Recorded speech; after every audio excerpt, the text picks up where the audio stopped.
Okay, folks, our first storyteller tonight is a really cool dude. He was back, Patty said we started this back in 2009, which is true, and he's been here since day one. So I want you to give him a big, warm welcome. John McCune, everybody, number one tonight. Let's go.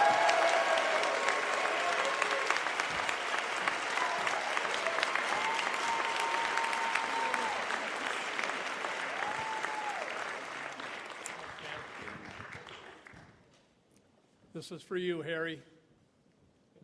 And she said, we must get together, but I knew it'd never be arranged.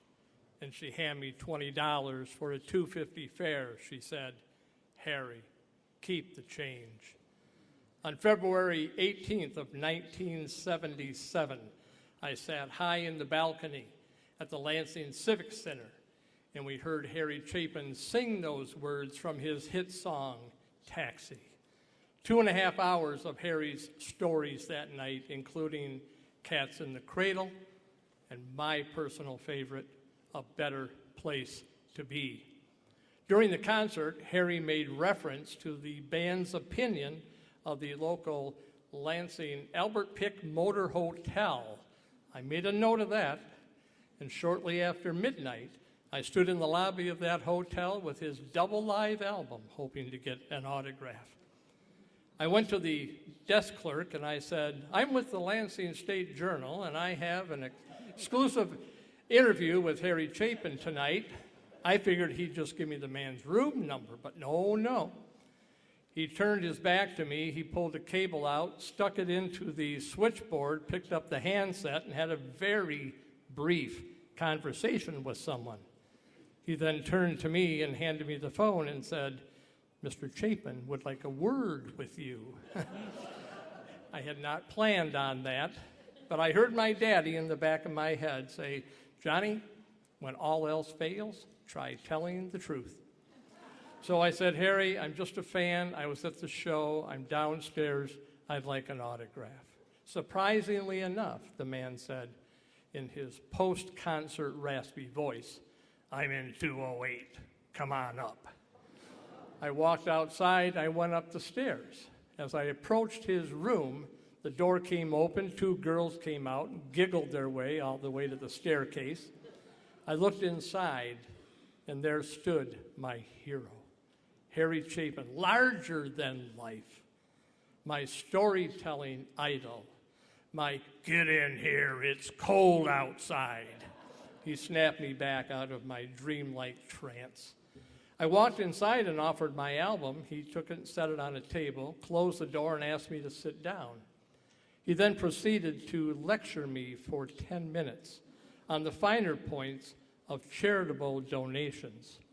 You see, years earlier, he and disc jockey Bill Ayers had founded World Hunger Year. Harry said, it was absolutely astonishing that there are millions of people in our world that go to bed hungry every night. His voice lowered when he said, and fully 1/3 of those are children. He said, we are making a difference in that our donation to cause ratio is 94%. He said, will you do me a favor? I said, absolutely.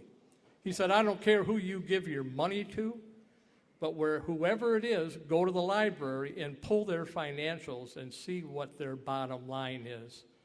There are charities out there held in high regard that only realize about a 38% ratio of donation to cause. Will you promise me you will do that?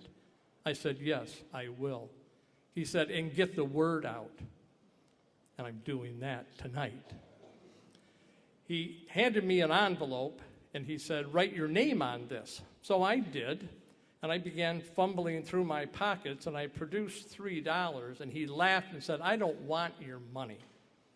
He said, this envelope is ultimately for you. I'm playing a concert, Kalamazoo, Sunday night at Wing Stadium. There'll be 2 tickets for you at will call. Yeah, amazing. He then picked the album up and opened it to autograph it. He said, what is your name? I said, John McCune.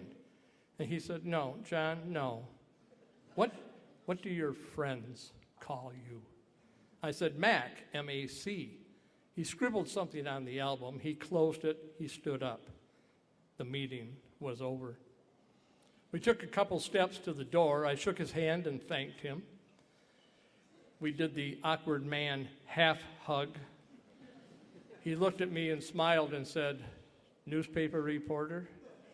That's very original, he said. He opened the door and I stepped outside. He called to me, Mac. I turned and faced him. He said, you're all done sitting in the cheap seats. With that, he smiled and closed the door. I went down to my car and I opened the album to see what he had written, and it read simply, to Mac, thanks for listening, and, quote, keep the change, end quote. Harry Chapin.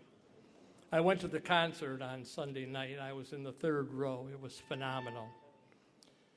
Harry lost his life 4 years later in a very unfortunate accident on the Long Island Expressway, age 38, gone entirely too soon. So many stories left to tell. Rest in peace, Harry. I know that heaven is a much livelier place with you in it. And mark my word, when I die and I get to heaven, I will once again show up unannounced at your door.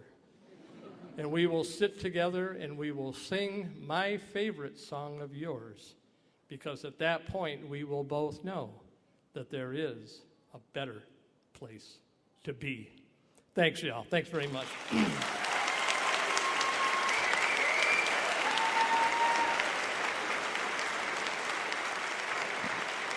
That's John McCune, everybody. Big round of applause for John McCune. Yeah.